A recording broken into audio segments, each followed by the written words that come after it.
Naudojate plaukų aliejus, nes galvojate, kad jie išsprendžia visas sausų trapių plaukų problemas.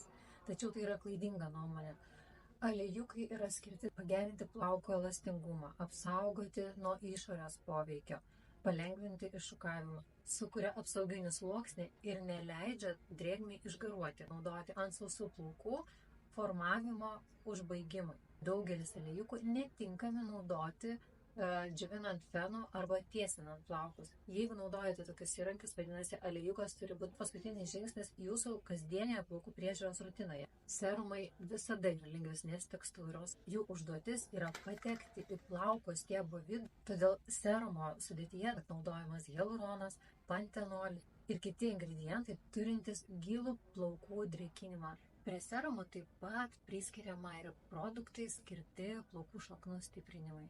Serumai dažnai turi termoapsaugos savybių. Panaudoti reikėtų juos abu.